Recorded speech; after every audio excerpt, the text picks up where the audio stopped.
आज हम लोग स्टार्ट करते हैं। कैश बुक हम लोग इससे पहले पढ़े थे। आज हम लोग कैश बुक में पढ़ेंगे डबल कॉलम कैश बुक। इससे पहले के वीडियोज में हम लोग पढ़े थे सिंगल कॉलम कैश बुक। तो गाइस हम लोग अभी कैश बुक के बारे में रीड कर रहे हैं। तो आज का टॉपिक है डबल कैश बुक। इसमें हम लोग देखेंगे। ओके, चलिए स्टार्ट करते हैं हम लोग।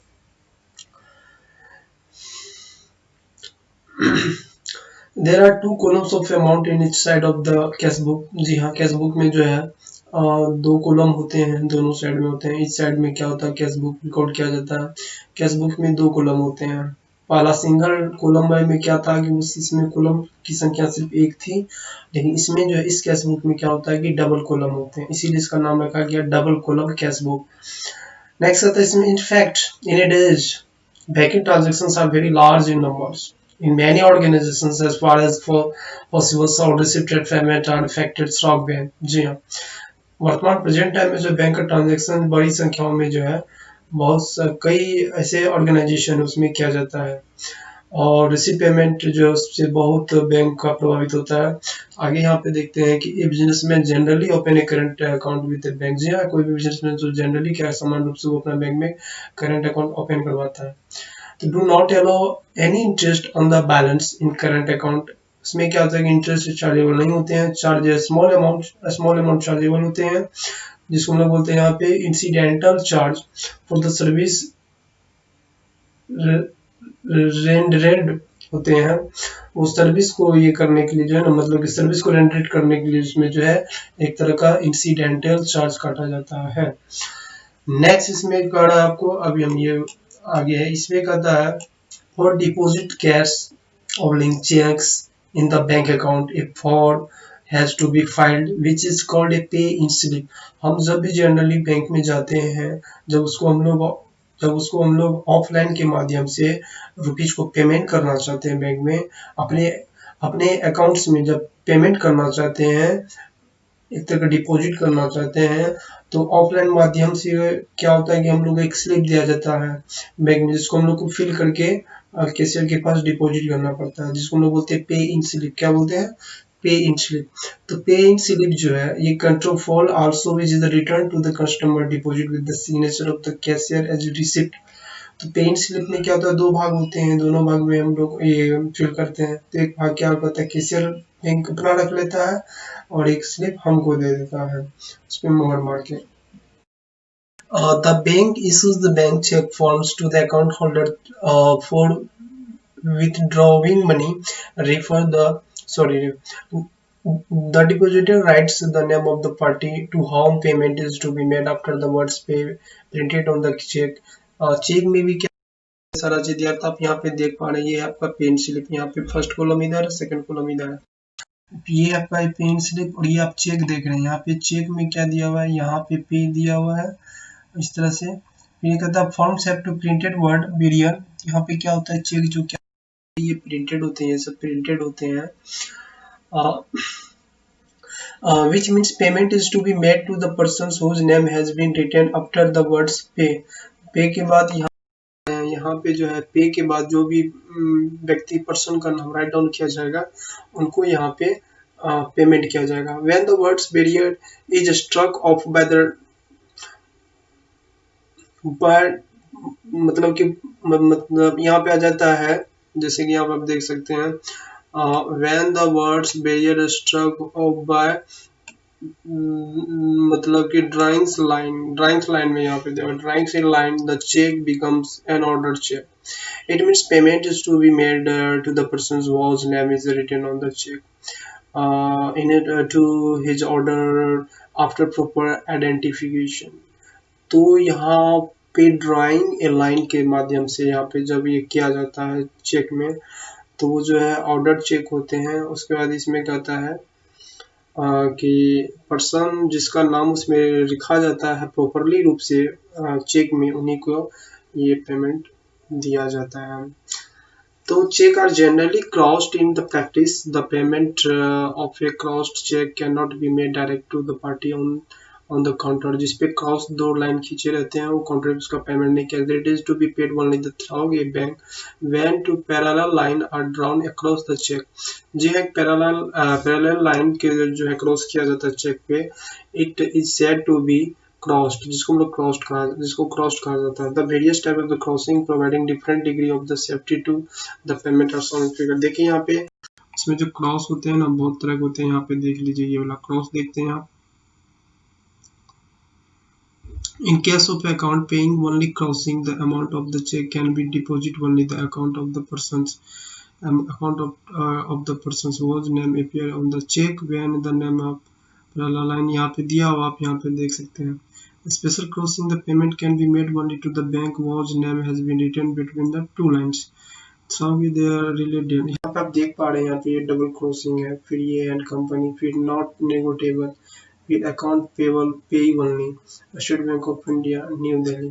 तो इस टाइप से आपका टाइप ऑफ क्रॉसिंग दिया हुआ है। When the number of the bank transactions is large, तो a conversion to a have the separate amount column और bank transaction the cash book. आप यहाँ पे देख पा रहे हैं कि इस तरह का जो क्रॉसिंग चलता है, this have the getting information about the position into bank recorded. तो यहाँ पे बैंक के लिए वो एक इंडिकेट हुआ कि पेमेंट किसको करना नहीं करना।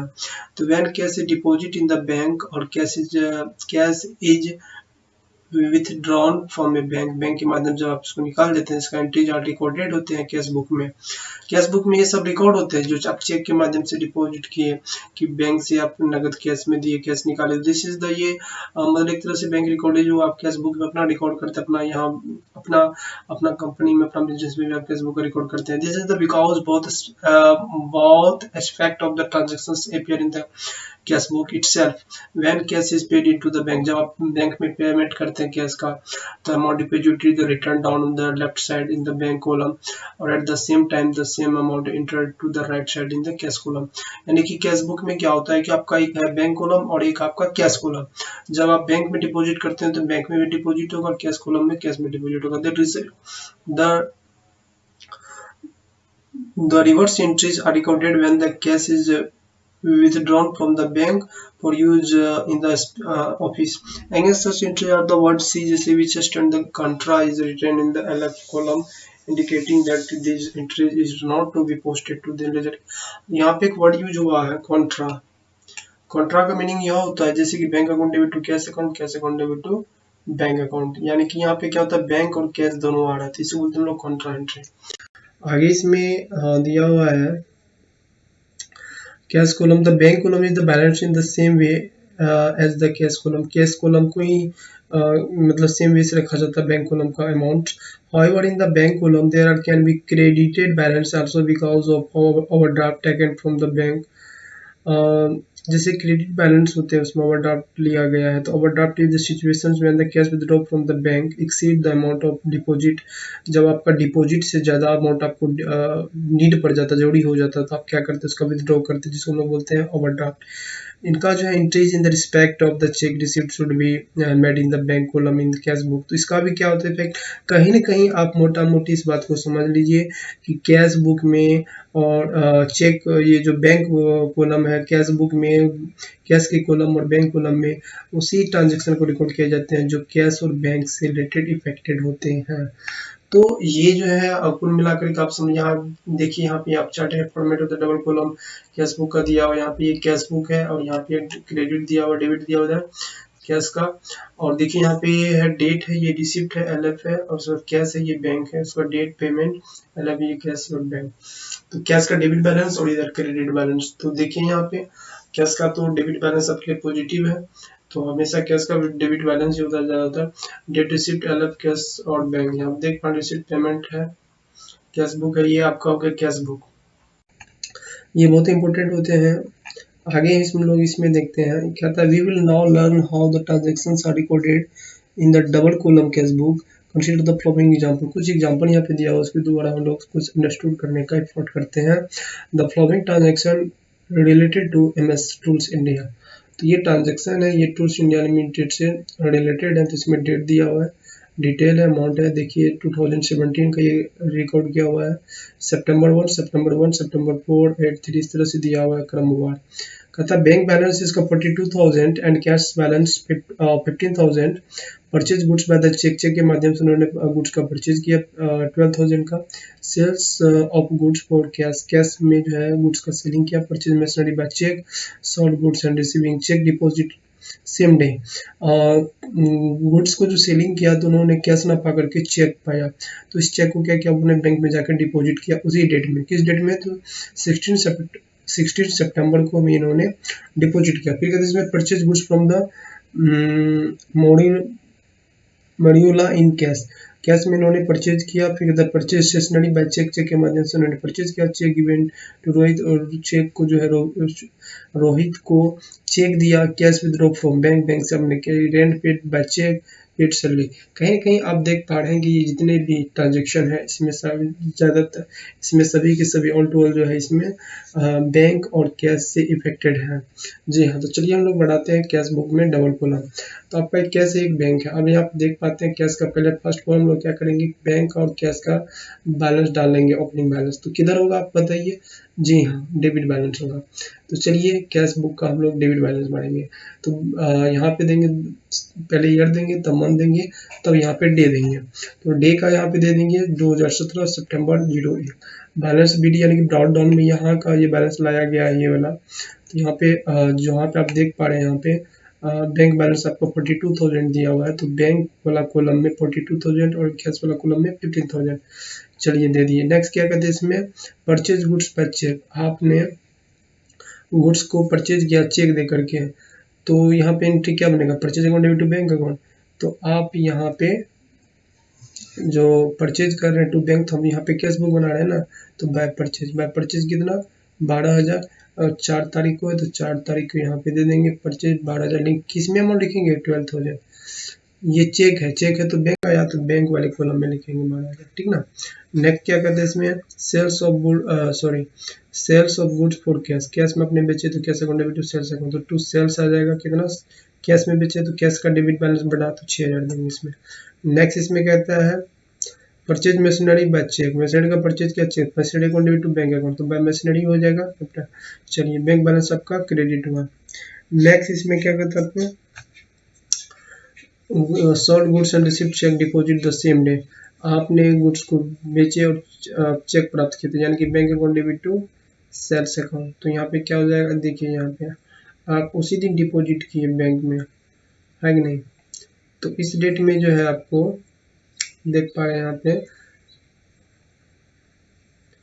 सोल्ड गुड्स है, तो bank account debit to sales account. तो सेल्स अकाउंट में हम दे देंगे बैंक बैलेंस देंगे 4500 का, ठीक है। नेक्स्ट आपका परचेज गुड्स फ्रॉम मरुला इन कैश, तो इसका हो जाएगा purchase account debit to cash account by purchase. फिर से क्या होगा, परचेज 17,400। फिर यहाँ पे purchase stationery by cheque 1100, purchase stationery by cheque. तो stationery account debit to cash to bank, तो यहाँ पे स्टेशनरी दे देंगे, तो आपको क्रेडिट बैलेंस बढ़ेगा बैंक का। कैश विथड्रॉ फ्रॉम बैंक, नहीं cheque given to Rohit, Rohit को हमने चेक दिया, तो रोहित अकाउंट में हो सकता हो आपका क्रेडिटर्स सन्नी क्रेडिटर्स, तो चेक गिवन टू रोहित, तो यहाँ पे हो जाएगा Rohit account debit to bank account, तो यहाँ पे हो जाएगा बाय रोहित, ओके। नेक्स्ट लेकिन आपने चेक दिए तो आपका बैंक बैलेंस यहाँ पे क्या होगा, ये होगा रोहित के नाम से 15 रुपया। चलिए नेक्स्ट इसमें कैश विथड्रॉ फ्रॉम बैंक, तो इसका हो जाएगा कैश टू बैंक। ये आपका कॉन्ट्रा एंट्री है ये कैश विथड्रॉ फ्रॉम बैंक। तो यहाँ पे हो जाएगा, दिखाते हैं, तो यहाँ पे आपका टू बैंक में हो जाएगा। ये 27 तारीख का है दोस्तों, इसको याद रखिएगा, कॉन्ट्रा एंट्री का 27। तो टू बैंक में अमाउंट होगा, और ये जो बैंक लिखाएगा अमाउंट आएगा कैश में। और फिर यहाँ पे देखिए 27 तारीख को दोनों साइड इसका एंट्री होगा। फिर यहाँ पे क्या हो जाएगा, कैश अकाउंट डेबिट टू, इसमें हो जाएगा बैंक वाले कॉलम में, यानी कि इसमें अगर बैंक है तो यहाँ पे 10 इसमें, और यहाँ पे होगा इस बैंक कॉलम में आ जाएगा 30,000। तो ये कॉन्ट्रा एंट्री से बोलते हैं, यानी कि इसमें दोनों साइड आ रहा है, एक एंट्री का दो इफेक्ट पड़ रहा है इसमें, इसी बोलते हैं यहाँ पे कॉन्ट्रा एंट्री। नेक्स्ट इसमें क्या आता है, रेंट पेड बाय चेक, तो rent account debit to bank account, तो यहाँ पे रेंट बाय रेंट दे देंगे, यहाँ पे बैंक बैलेंस आपका क्रेडिट हुआ। पेड सैलरी, पेड सैलरी है तो अपने सैलरी का पेड क्या खर्च है, तो बैंक बैलेंस आपका घटा सैलरी टू बैंक, तो बस सैलरी। आप एक चीज देख पा रहे हैं यहाँ पे बैंक में क्या हुआ कि अधिकतर आपका जो हुआ है परचेज गुड्स बाय चेक, तो यहाँ भी आपका बैंक बैलेंस घटा। मशीनरी आप परचेज की चेक देकर के यहाँ भी आपका बैलेंस घटा, तो क्रेडिट हुआ। अब जो है माल बेचे, यहाँ पे आपको चेक प्राप्त हुआ, तो एक जगह आपका ये हुआ, तो एक जगह आपका बैंक बैलेंस का डेबिट हुआ।